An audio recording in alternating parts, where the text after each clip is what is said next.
Buenas noches, buenas tardes, buenos días amigos, dependiendo cuándo y dónde nos estén oyendo. Un placer para mí estar de nuevo con ustedes en su podcast de Parte Médico que tenemos semanalmente para ustedes. Y de nuevo, aquí a través de las plataformas ya conocidas para ustedes, Apple Music, YouTube y Spotify, ponen el buscador de alguno de ellos, ponen Parte Médico y ahí están todos los capítulos de nuestro podcast, video podcast Parte Médico. Recordar nuestras redes, @mundour, @Julio Castro M. Y por radio, todas las noches, 7 de la noche por 99.9 FM, Marisabel Párraga tiene todos los días un abreboca de lo que va a ir al día siguiente en Mundo UR, que tiene una programación muy extensa de diferentes tipos de podcasts que van desde historia, narrativa, música, arte, actualidad, moda, etcétera, etcétera. Les recomiendo que sigan los diferentes podcasts que tiene para ustedes Mundo UR. Recordarles que pueden hacer preguntas en vivo a través de el chat que ven aquí abajo. Ahí pueden preguntar y contestamos nosotros en tiempo real. Y hoy, como parte de los temas generales, traemos un tema que ha estado con la humanidad, diríamos casi que toda la vida, pero que ciertamente probablemente es uno de los marcadores de la vida moderna, que es el manejo de la ansiedad o el trastorno ansioso en sus diferentes variedades. Para ello tenemos un invitado especial, el doctor Jorge Hernández Rojas. Jorge ha estado con nosotros en otro podcast previamente. Jorge es psiquiatra, pero además eso es epidemiólogo. Actualmente trabaja en la Universidad de Miami. Bueno, es una persona que ha trabajado los temas de neurociencia y psiquiatría desde hace muchísimos años, con mucha experiencia. Gracias, Jorge. Bienvenido por estar con nosotros para hablar de un tema que es probablemente una de las grandes epidemias de la humanidad desde hace ya algún tiempo. Gracias, Este, Julio, por la invitación. Mira, lo primero que tendríamos que quizás definir es qué es la ansiedad, digamos, como un elemento fisiológico quizás, ¿no? Bueno, para hablar de ansiedad, primero hay que hablar de emociones, Julio. O sea, todos los seres humanos tenemos cambios en nuestro estado basal de las emociones y son cambios fisiológicos, normales. Dentro de las emociones está la tristeza, la alegría, el miedo, los estados emocionales. Normalmente esos estados emocionales, desde el punto de vista filogenético, son la reacción desde los animales más primitivos hasta el ser humano a elementos externos, a veces para protegernos de la naturaleza, elementos internos y en los seres humanos específicamente a pensamiento. El miedo es normal, o sea, hay situaciones que nos producen miedo, situaciones del mundo exterior, situaciones de recuerdos, situaciones que es normal que tengamos miedo. Cuando ese miedo se hace tan intenso que nos afecta nuestra vida diaria, o es desproporcionado a una situación que estamos viviendo, o a un pensamiento, o a un recuerdo, es que estamos hablando de ansiedad.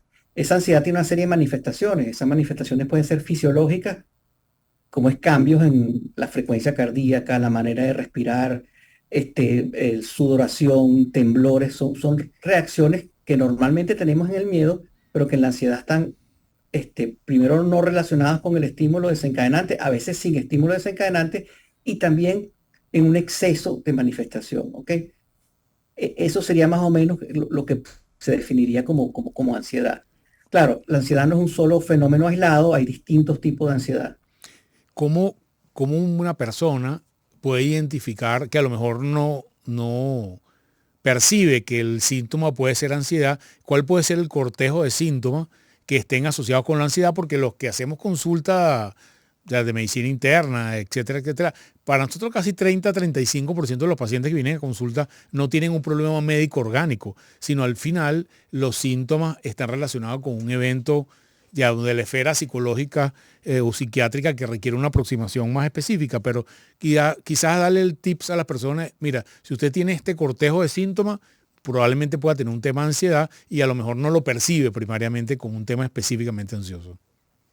Es importante aquí y es muy difícil separar, y por eso cuando me hablas de lo que recibes de consulta, enseguida además de hablar de trastornos ansiosos, es importantísimo hablar de trastornos del humor porque van juntos, aunque son entidades separadas, van juntos, ¿ok?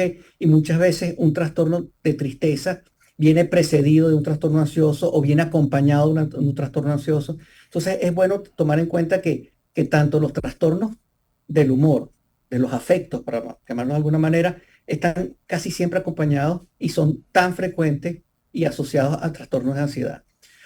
Como manifesté anteriormente, como te comenté, hay que separar los síntomas y signos físicos de la ansiedad de los que tienen que ver con los pensamientos. Empecemos con, como te dije ahorita, los síntomas físicos. A veces hay un aumento de la frecuencia cardíaca, hay una dificultad para respirar o aumento de la frecuencia respiratoria, hay dolor en el pecho, hay sudoración, hay temblor. Esos serían los síntomas físicos. Por otro lado, desde el punto de vista cognitivo, los síntomas cognitivos que vemos son un miedo que a veces no tiene razón de ser. A veces está asociado con un desencadenante, pero a veces no está asociado. Y es un miedo que no tiene como explicación. A veces se manifiesta como una especie de vacío interior, una tristeza que no se puede tolerar. Y a veces es difícil distinguir la ansiedad con síntomas depresivos de la ansiedad aislada. Puede estar asociado a trastornos del sueño. Por ejemplo, la gente habitualmente eh, hay como una correlación cuando le pregunto a los pacientes, ¿tienes problemas para dormir? Y normalmente la gente que tiene algún síntoma asociado a la ansiedad también refiere dificultad para conciliar el sueño, no duerme mucho, etcétera, etcétera. Están asociados, aunque están más asociados a trastornos del sueño, los trastornos depresivos, los trastornos del humor, donde vemos o exacerbación del sueño o pérdida de la capacidad de dormir. En la ansiedad, más que exacerbación, hay una dificultad o insomnio. Uno de los síntomas que puede presentarse es insomnio, pero es más frecuente en los trastornos del estado de ánimo como la depresión. ¿Cómo, sin hablar de los medicamentos, porque siempre muy responsablemente no hablamos específicamente de qué se trata con qué cosa, porque requiere una aproximación, para eso estudiamos muchos años para poder indicar tratamiento, pero ¿cuándo, cuándo es el momento en el cual decide, mira, este paciente hay que tratarlo y este paciente a lo mejor no hay que, tratamiento farmacológico o tratamiento no farmacológico? Quizás vale la pena hablar de qué tipos de tratamiento hay, que utilizamos medicamentos o que no utilizamos medicamentos. Mira, yo soy un defensor de la psicoterapia, como tú bien sabes, a pesar de ser profesor de neurociencia e investigador en neurociencia, yo creo que los medicamentos funcionan en los trastornos psiquiátricos y yo siempre le hago la analogía a los pacientes de los pañitos calientes, ¿no? Para lesiones físicas. A veces un pañito caliente en un dolor de rodilla quita el dolor de rodilla, pero cuando el pañito se enfría y quito el pañito y no he buscado el origen de ese dolor de rodilla, entonces reaparece el síntoma. Yo siento que en trastornos depresivos y ansiosos los medicamentos ayudan a moderar y a tratar los síntomas, pero si no buscamos el origen de ese trastorno ansioso, de ese trastorno depresivo, los síntomas repiten. Entonces, casi siempre es importante trabajar en psicoterapia, que es el tratamiento principal, ya sea psicoterapia cognitivo-conductual, que no es la que yo trabajo, o psicoterapia psicodinámica, para buscar el origen de este proceso ansioso. O sea, es la causa de que genera la ansiedad. ¿Sí? Eh, Y eh, esa causa casi siempre es inconsciente ok. y es un sistema de defensa inconsciente que busca el organismo y que nos sitúa en una supuesta patología, pero que no es más que una manifestación de ese conflicto que creó esta patología. Fíjate, recientemente, digo, en los últimos años y quizás con el COVID se ha observado un poco, es como frecuente oír que los pacientes tienen diagnósticos de ataque de pánico o de síndrome de estrés postraumático, por sus siglas en inglés, el PTSD. Pues vemos series de televisión donde hay gente famosa diagnosticada con esto, y uno, digamos, tiende a pensar que son cosas parecidas o que tienen un mismo mecanismo, pero me comentabas que clasificatoriamente las ponen ahora dentro de otro grupo. ¿Cómo puede la gente entender que son parecidos o no son del mismo, o es una cosa o es la otra? Para hablarte un poco de la historia de la clasificación, primero, la mayoría de la gente que trabajamos en el área mental en psiquiatría, para hablar el mismo idioma nos basamos en un clasificador que es americano, que es el DSM, que es un manual de diagnósticos en psiquiatría. Ahora estamos en la versión DSM-5R revisada y esta última versión anteriormente dentro de todos los trastornos ansiosos estaba el trastorno por ataque de pánico, estaba la ansiedad generalizada, la fobia social y estaba el trastorno obsesivo compulsivo y el trastorno por estrés postraumático. Hoy por hoy, tanto el trastorno obsesivo compulsivo como el trastorno por estrés postraumático están separados de los trastornos de ansiedad. Y esa separación vino como consecuencia de estudios genéticos y de estudios de herencia. Es decir, el hecho de que se hayan hecho estudios en gemelos trajo como consecuencia que estos trastornos pareciera que no tienen el mismo origen. ¿Ok? En el trastorno de estrés postraumático, eh, como tú lo mencionas, es una reacción exagerada a una situación la cual en el pasado produjo mucho daño. Nosotros, yo les comentaba a mis alumnos en la universidad, muchos de nosotros que vivimos en Venezuela en algún momento fuimos asaltados, robados, secuestrados y casi siempre cuando habían elementos que se asociaban a esos eventos, teníamos una reacción que se parecía al ataque de pánico, que es un miedo exacerbado. Eso es lo que se llama trastorno de estrés traumático. El ataque de pánico no se identifica, a diferencia, no se identifica específicamente la situación que desencadena ese ataque de pánico. Casi siempre es a espacios abiertos o a ascensores o a situaciones que no están relacionadas con un evento traumático posterior. Fíjate, creo que este podcast empezó por el COVID y cada vez más se van perfilando los diagnósticos del síndrome de COVID prolongado, donde los trastornos neurocognitivos probablemente son uno de los más frecuentes. Entre ellos, la aparición de trastornos, dificultad para concentrarse, ansiedad, síndrome de estrés postraumático. ¿Qué tan frecuente piensas tú que está pasando eso? ¿Cómo lo ves? ¿Cómo lo has visto ahora que la gente piensa que el COVID se acabó y que ahora tenemos como una oleada de este COVID prolongado? ¿Y qué tan frecuente es eso como consulta en tu consulta de paciente psiquiátrico? Mira, hay como dos grupos principales. El que más me llama la atención, y que no tiene que ver con trastorno ansioso, es el deterioro cognitivo y que se ve en los pacientes post-COVID. Y ese deterioro cognitivo que la gran mayoría de los pacientes que he visto se recupera. O sea, que no termina siendo un trastorno cognitivo duradero, sino que se recupera.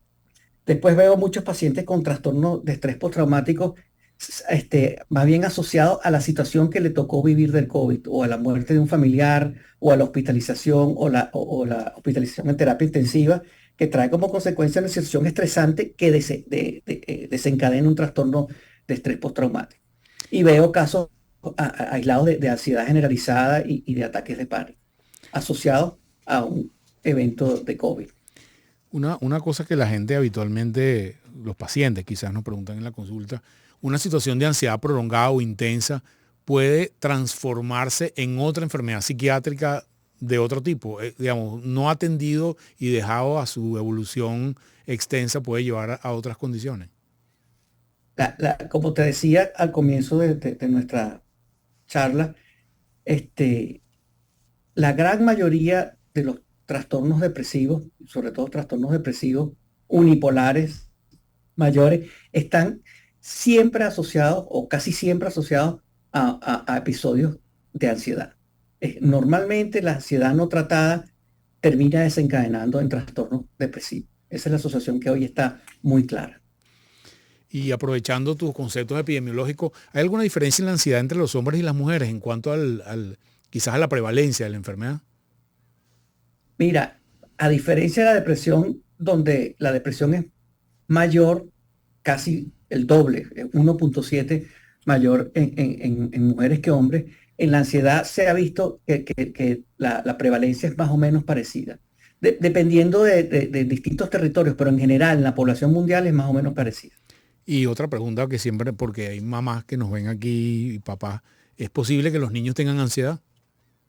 Está descrito y es muy posible y ahora muy frecuente. A raíz de la epidemia de COVID y de estas situaciones en las cuales nos tocó convivir con los niños metidos en la casa, ha aumentado y hay algunos trabajos que describen el aumento de trastornos ansiosos en niños. O sea, por supuesto que se presentan trastornos ansiosos y depresivos en niños. La presentación de los síntomas es distinta. A veces son síntomas más disruptivos, más cambios de conducta que el hecho de que manifiesten que tienen ansiedad, como ocurre en los adultos. Jorge, la utilización de algunas estrategias ya como más tipo yoga, música, hacer deporte, ¿tienen algún valor como coadyuvantes en el tratamiento para el manejo de la ansiedad? Eh, Demostrada científicamente, no. Ok, O sea, buenísimo. no hay trabajos que describan de manera definitiva, trabajos serios que describan que la música como tal, o el yoga, o el deporte, en general, todo proceso o todo este, actividad que mejore tu rendimiento, tu fuerza.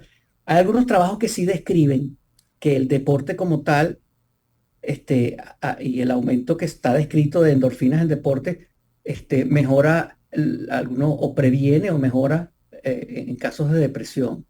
Y otros trabajos que describen que el uso, que la exposición al sol, sobre todo en estos países nórdicos, previene un tipo de depresión específica que está asociada con la falta de luz. Gracias, Jorge, gracias por estas notas en relación al manejo de la ansiedad, que es súper frecuente. Yo creo que quienes hacemos consulta general, buena parte de nuestra consulta de los síntomas a veces asociados a enfermedades como diabetes, hipertensión, etcétera, etcétera, pero siempre hay un trastorno ansioso ahí que la gente eventualmente identifica y otros que no. Yo sé que a ti te gusta el arte y de repente te pediría una recomendación de qué has visto en Netflix recientemente para que nuestros oyentes disfruten si tiene algo que ver con historias de ansiedad, buenísimo, pero si no, igual también, ¿qué nos recomiendas por ahí que has visto recientemente en Netflix? O en alguna otra No, red, pues. ahorita últimamente yo estoy muy pegado con la saga de Breaking Bad, y ahora está terminando la última temporada de Better Call Saul, mejor llama Saúl, donde se dan situaciones estresantes y se ven casos de trastornos de estrés postraumático graves, ¿no? Y en esta última temporada está muy buena. No sé si la has visto o viste Breaking Bad. No, la tengo ahí en la lista de ver, como es larga, tengo que dedicarle tiempo y no la he visto, pero gracias por la recomendación. Bueno, esperemos que la gente nos comente que las ha visto por allí. Bueno, Jorge, como siempre, Te sí, quería decir algo, si sí, me sí, permites, claro. si tengo tiempo.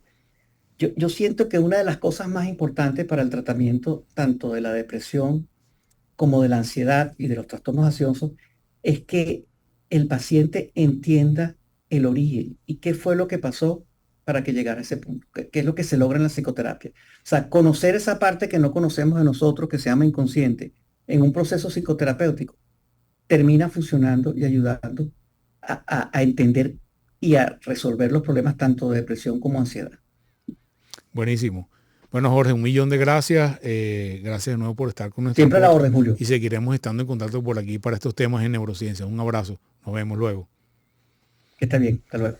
Amigos, igual no me queda sino despedirme, recomendarles como siempre en nuestras redes, @mundour, @Julio Castro M, que nos sigan a través de las plataformas ya conocidas de Spotify, Apple Music y YouTube. Pongan los comentarios que ustedes quieran aquí abajo en el recuadro del chat en vivo, la manito cuando les guste, la flecha que va hacia allá para compartirlo por sus redes sociales y los esperamos de nuevo la próxima semana. Un gran abrazo, se les quiere mucho. Hasta luego.